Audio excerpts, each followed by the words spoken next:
Assalamualaikum warahmatullahi wabarakatuh. Salam sejahtera bagi kita semua. Pada kesempatan kali ini kita akan belajar mengenai georeferensi peta dan transformasi koordinat dari koordinat sistem geografis ditransformasikan ke dalam bentuk sistem proyeksi UTM. Nah, dalam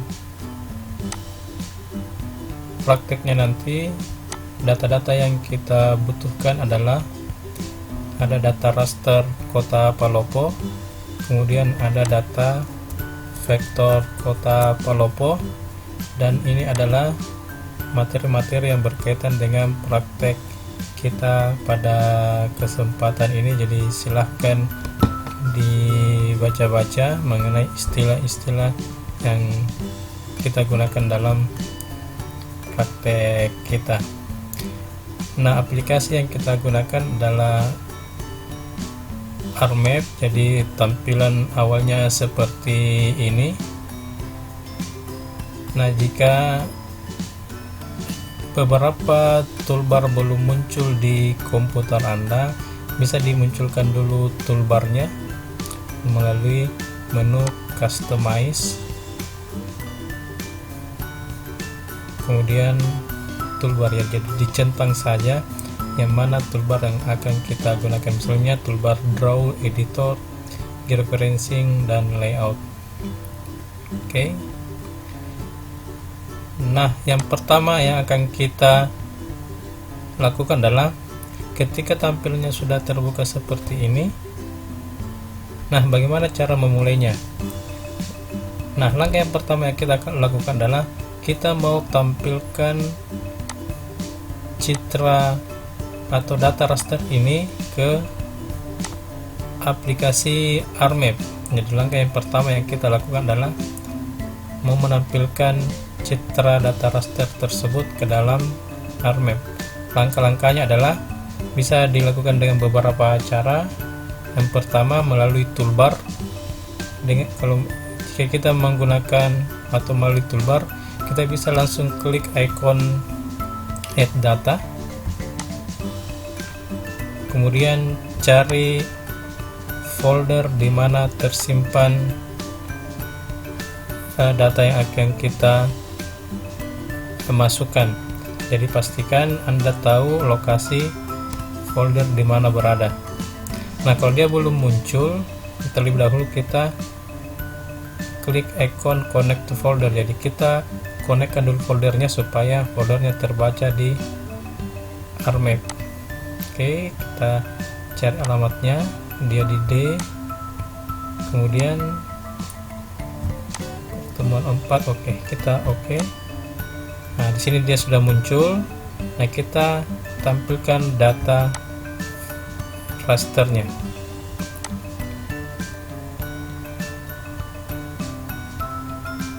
Oke saja. Oke. Nah, data rasternya sudah muncul. Nah, yang pertama yang kita lakukan adalah kita akan melakukan proses georeferensi. Proses georeferensi itu sendiri adalah kita mau menyamakan sistem koordinat yang ada di peta ini dengan sistem koordinat tertentu, seperti sistem koordinat geografis, dengan menggunakan beberapa titik yang kita ketahui di dalam peta ini, yang kita sebut titik kontrol atau ground control point. Nah, bagaimana caranya kita menentukan titik kontrolnya? Oke, cara yang paling mudah adalah kita melihat grid yang ada di peta ini. Ya, ini namanya gridnya. Jadi ini adalah di sebelah atas ini yang 120 derajat sekian, ini adalah bujurnya, garis bujurnya. Yang ini adalah garis lintangnya. Nah, pertemuannya ini yang akan kita jadikan sebagai titik kontrol 1. Di sini titik kontrol 2-nya. Oke, titik pertemuannya. Kemudian titik kontrol 3-nya di bawah. Oke.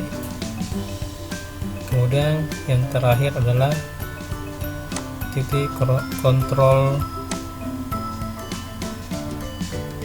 4 ya, jadi kita gunakan 4 saja sebagai latihan. Sebenarnya untuk menentukan titik kontrolnya lebih banyak lebih baik.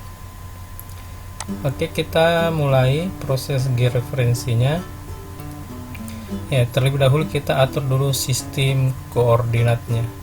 Jadi untuk mengatur sistem koordinat, kita klik kanan, kemudian pilih data frame, kemudian kita pilih tab koordinat sistem. Nah, untuk sistem koordinatnya yang lazim digunakan di Indonesia adalah kita gunakan sistem koordinat geografis, baru kita pilih Word. Jadi kita pilih sistem koordinat sistem, kemudian kita pilih Word, kemudian kita pilih WGS 1984, kemudian kita apply. Oke, kalau sudah, kita mulai melakukan proses georeferencing. Pastikan toolbar georeferencing ini aktif. Kalau belum aktif, bisa diaktifkan dulu melalui menu customize. Nah, pertama kita klik icon ini, add control point, diklik sampai ikonnya berubah crosshair begini. Kemudian di pertemuannya kita diklik satu kali, baru diklik kanan. Kemudian kita pilih input DMS, input derajat menit second. Oke, muncul. Nah, sekarang kita inputkan angka-angkanya di baris atas longitude. Kita input nilai bujurnya. Jadi kita masukkan 120 4 0. Bujur timur kita pilih yes. Kemudian di latitude-nya kita pilih garis lintangnya. Oke, jadi kita masukkan angkanya 2 54 30. Karena kota Palopo berada di lintang selatan, maka kita pilih south di oke.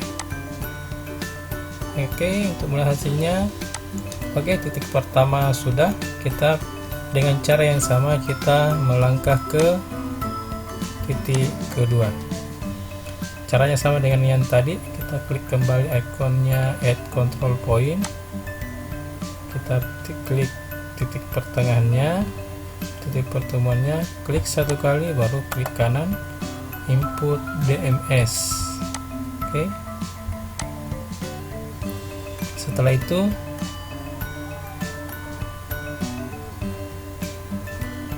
input kembali angka-angkanya 120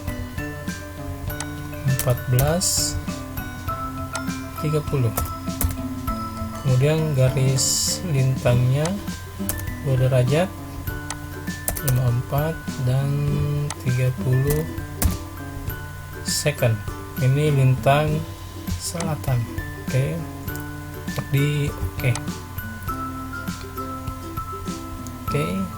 Kalau hilang petanya seperti ini, tidak usah panik, klik langsung saja full extend atau diklik kanan di sini, baru zoom to layer.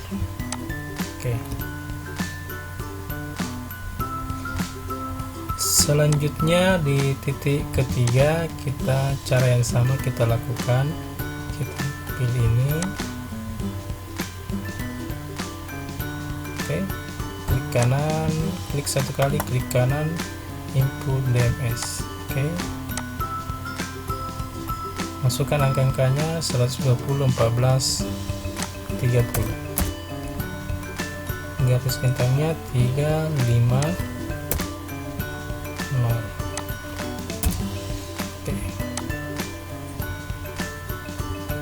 Oke, sudah. Terakhir kita inputkan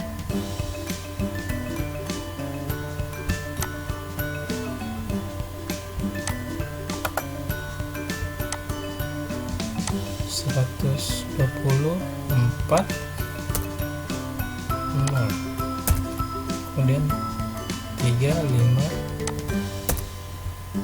0. Oke, sudah. Nah, kalau sudah keempat-empatnya, kita bisa langsung klik georeferencing, kemudian kita update georeferencing. Oke, sudah. Nah, sekarang kalau kita perhatikan di bawah ini, sistem koordinatnya sudah mengikuti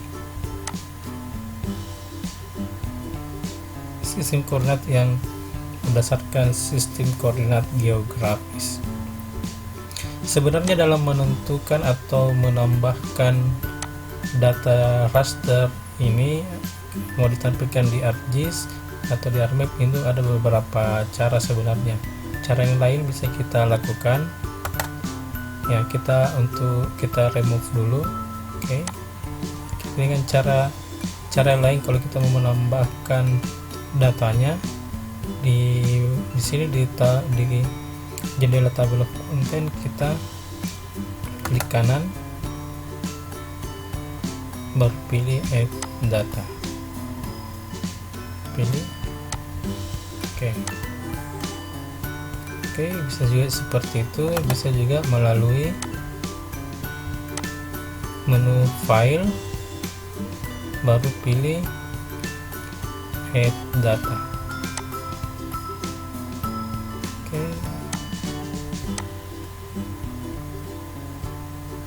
Dan itu yang bisa kita lakukan. Jadi sistem koordinatnya sudah sesuai dengan sistem koordinat geografis. Oke, itu untuk proses georeferensi. Terima kasih.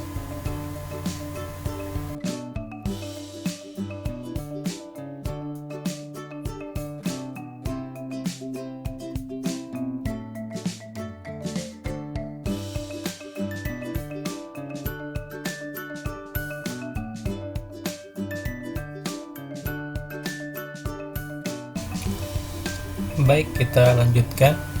Selanjutnya kita akan melakukan transformasi koordinat dari sistem koordinat geografis ke dalam bentuk, ditransformasikan ke dalam bentuk sistem proyeksi UTM, Universal Transverse Mescator.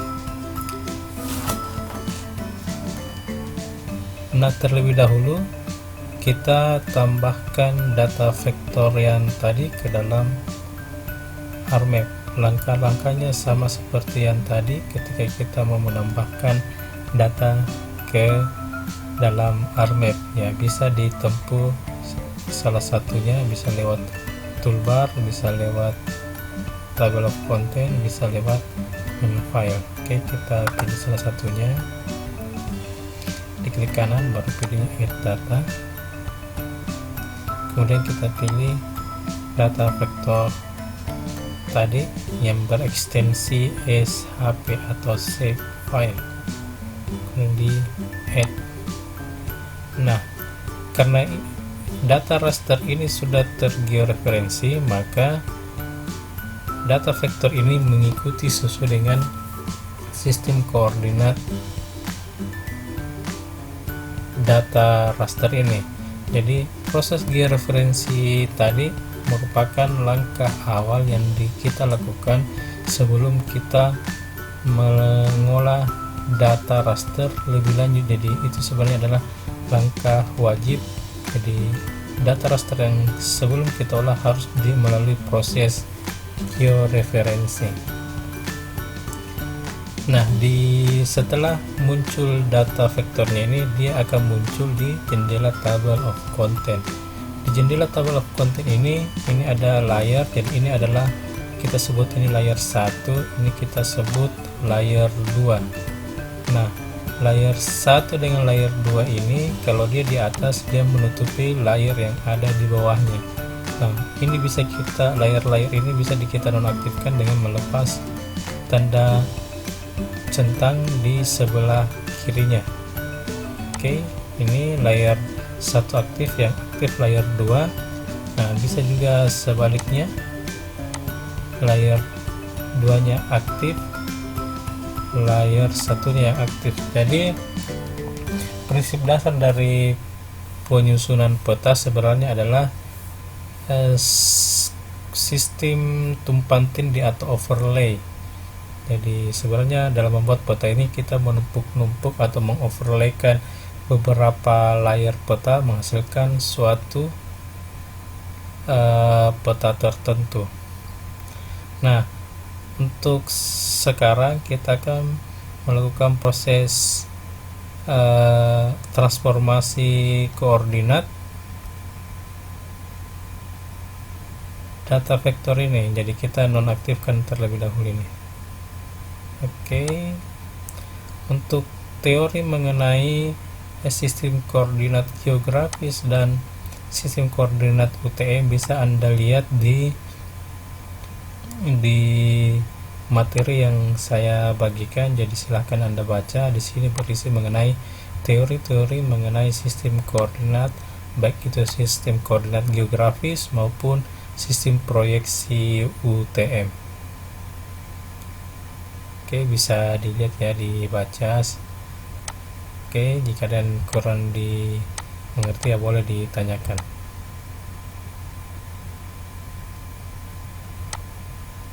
Oke, kita stop di sini. Kita kembali ke ArcMap.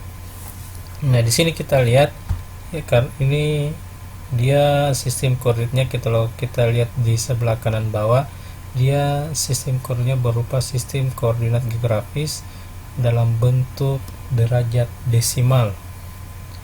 Ya, ini satuannya derajat. Kalau UTM itu satuannya satuan meter. Ya, jadi nanti Anda lihat di teorinya apa perbedaannya. Nah, sekarang kita coba untuk mentransformasikan sistem koordinat geografis ke UTM. Kita memerlukan bantuan toolbox. Jadi di sebelah kiri ini ada Arc toolboxnya. Kalau belum muncul silahkan dimunculkan, bisa diklik ikonnya di sebelah atas ini. Jadi diaktifkan Arc toolboxnya supaya muncul di jendelanya. Oke, kalau sudah muncul, kita langsung saja untuk mengubah atau mentransformasikan koordinatnya bisa melalui toolbox data management tools. Ini diklik, kemudian pilih projection and transformation, kemudian pilih project. Oke.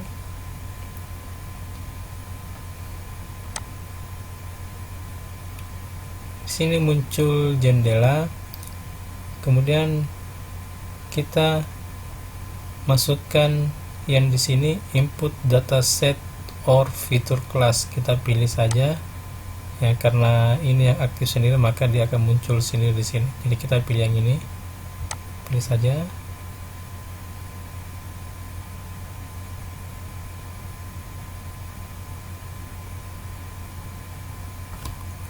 Oke. Maka akan langsung secara otomatis terbaca sistem koordinatnya.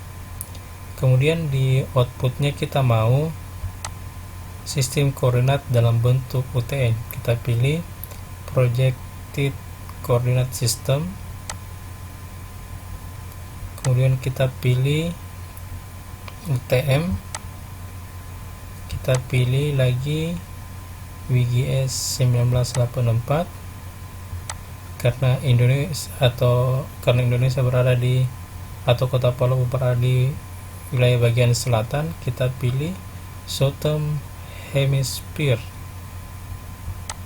Oke. Nah, kita lihat dulu, kita harus tahu bahwa Kota Palu itu berada di zona mana. Nah, kita bisa lihat di sini pembagian zona di UTM di Indonesia. Di Indonesia itu wilayah Indonesia berada dari zona 46 sampai di zona 454. Untuk Kota Palopo sendiri itu dia berada di zona 51. Jadi Kota Palopo berada di zona 51S. Jadi kita pilih di sini, kita cari zona 51S nya. Oke, ini kita pilih zona 51S, kemudian kita oke. Outputnya kita bisa pilih nanti file data vektornya itu tersimpan di mana. Kita bisa ganti, pindahkan, coba ke dibikin di satu folder di mana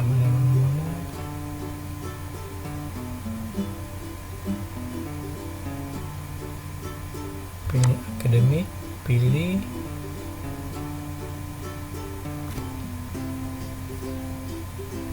di D, kita pilih di ini ya. Oke, kita simpan di sini. Kota, kita kasih nama Kota Palopo UTM. Oke, Kota Palopo UTM. Kita save. Kemudian kita, kalau sudah, kita oke. Kita tunggu prosesnya sampai selesai.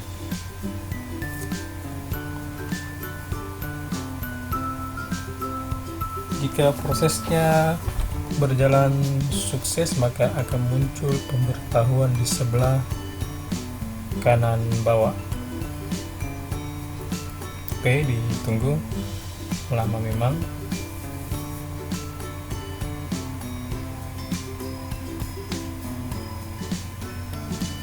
Oke, berjalan sukses.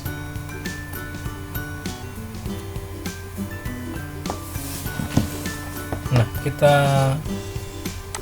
perhatikan di sini.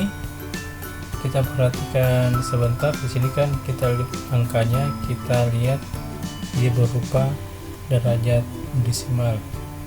Nah, kita coba buka yang hasil transformasinya yang tadi.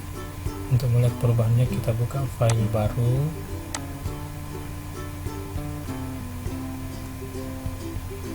Oke, kita no saja.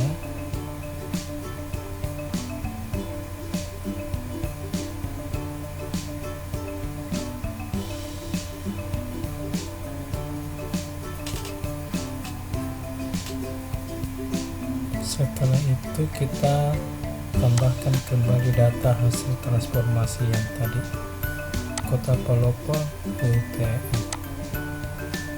Nah, kita bisa lihat di sini kita sudah peroleh data vektor Kota Palopo yang dalam bentuk sistem proyeksi UTM Universal Transverse Mercator dengan satuan meter. Oke.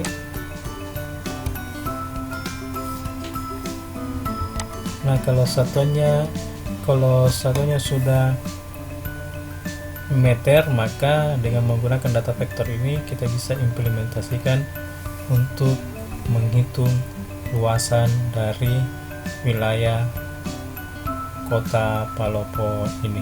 Jadi berikutnya kita akan melakukan proses menghitung luas. Oke, sekian, terima kasih.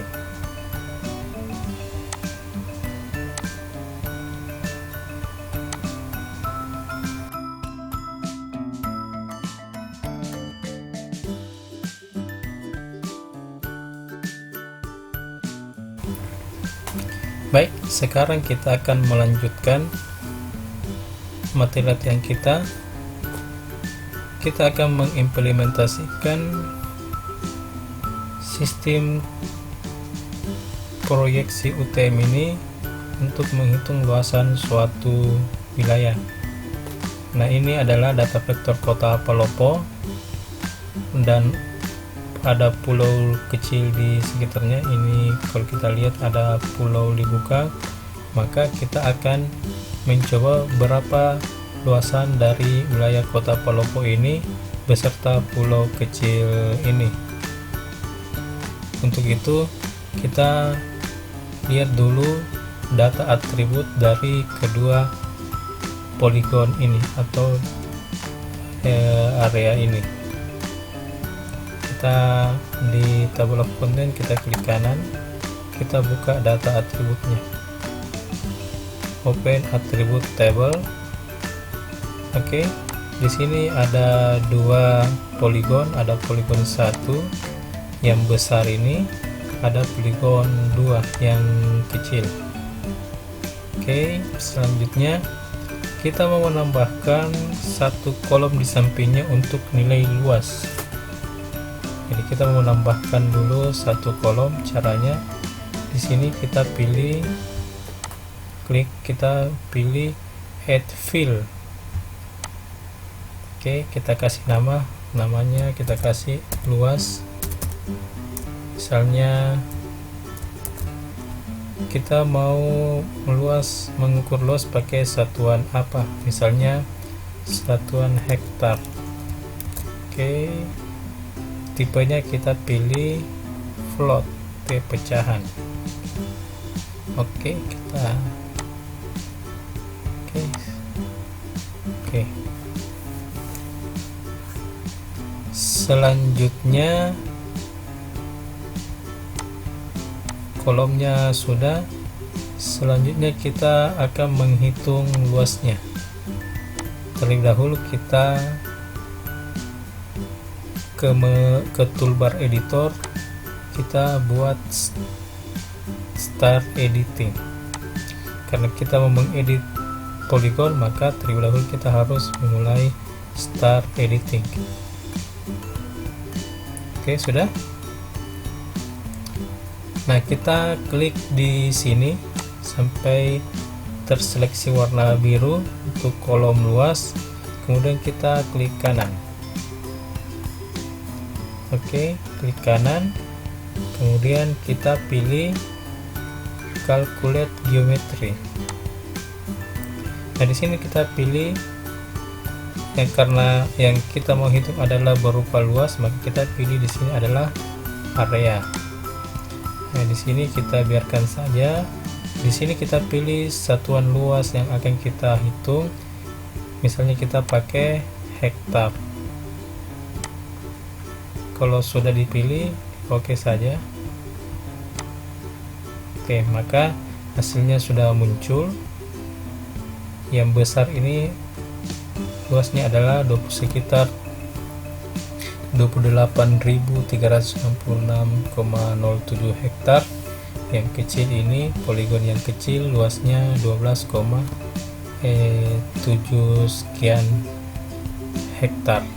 Oke, kalau sudah kita hitung, kita sudah save hasilnya, kemudian kita stop editing. Oke, kita bisa tutup ini. Oke, nilai luasan tadi kita bisa tampilkan di data poligonnya, dia berupa label. Caranya kita pilih lagi di table of content, klik kanan, kita pilih propertinya dulu, kita atur di tab label, kita pilih di sini di label fill, kita ganti jadi luas. Kalau sudah di apply, oke, kemudian diklik kanan, baru kita pilih label fitur. Oke, maka nilai luasan dari kedua poligon ini itu muncul di atas poligonnya.